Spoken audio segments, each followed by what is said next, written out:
হিন্দু ধর্ম অনুসারে ছট পূজা হলো মূলত সূর্যদেবের পূজা। ছট পূজা ভারতের উত্তরপ্রদেশ, বিহার এবং ঝাড়খণ্ডের কিছু অংশে সাড়ম্বরে উদযাপন করা হয়।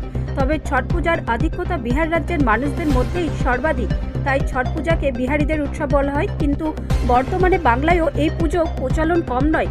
ছট পূজা হলো সূর্য এবং তার স্ত্রী উষা দেবীর পূজা। তবে ছট পূজার মধ্যে দিয়ে মূলত সূর্যদেবের উপাসনা করা হয়। প্রতি বছর কার্তিক মাসে শুক্লা তিথিতে চতুর্দশীর দিন, কালী পুজোর 6 দিন পর থেকেই সপ্তমী পর্যন্ত মোট 4 দিন ধরে এই পূজা অনুষ্ঠিত হয়। পৌরাণিক কাহিনীতে হিন্দু ধর্মে রামায়ণ এবং মহাভারতের কাহিনীতে ছট পূজার কাহিনী বর্ণনা পাওয়া যায়।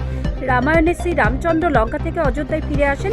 অযোধ্যায় ফিরে এলে রামচন্দ্রের রাজ্য অভিষেক করা হয়। রামচন্দ্র তখন তার পত্নী সীতার সঙ্গে প্রজা কল্যাণে রামরাজ্য স্থাপনের জন্য কার্তিক মাসের শুক্লা ষষ্ঠীতে সূর্যের উপস্থাপনা করেছিলেন। আসলে আমাদের এই পুজোটা মানে ভীষণ ঐতিহ্যবাহী, এটা ছট পুজো বলে। এটাকে মানে প্রথম দিন লাউ ভাত থেকে শুরু হয়, লাউটা খেতেই হয়। এবার লাউ ভাতের পরের দিন হচ্ছে সারাদিন উপোস করে, তারপরে রাত্রেবেলা হচ্ছে গিয়ে রুটি করে, পায়েস করে খেতে হয়। সারাদিন পরে যদি কোনো আওয়াজ হয় তাহলে সেই খাওয়াটা বন্ধ হয়ে যাবে, খেতে পারবে না, মানে ভীষণ কঠিন আর কি। পরের দিন সারাদিন আবার উপবাস করে আবার এই যে সন্ধ্যাবেলা সূর্যদেবকে মানে অর্ঘ্য দেওয়া হয়, ওনাকে পাটে বসানো হয়। আবার তারপরের দিন সকালবেলা সূর্যদেবকে আবার পাট থেকে আনা হয়, মানে ওনাকে আগমন করা হয়। যতক্ষণ উনি না উঠবে ততক্ষণ ছট পুজো সম্পূর্ণ হবে না। রীতিটা 4 দিনের।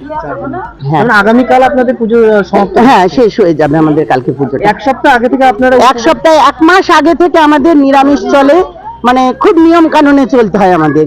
তারপরে গঙ্গা স্নান থেকে শুরু হয়, 1 সপ্তাহ আগে থেকে গঙ্গা স্নান করে, তারপরে লাউ ভাতের রীতিনীতি শুরু হয়ে যায়।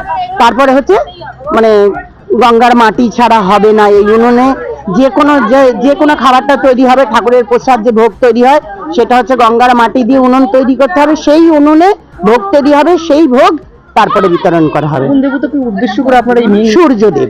এটা হচ্ছে অনেকের ধন সম্পদ, ছেলে মেয়ে, তারপরে মানে নানান কিছু নিয়ে আর কি, মনে যে কোনো কামনা নিয়ে যদি মানে মন থেকে যদি করা হয় তাহলে এটা সম্পূর্ণ হবেই হবে। না, পুরুষরাও করে, পুরুষরা মহিলারা সবাই করতে পারে এটা মানে সবাই করে।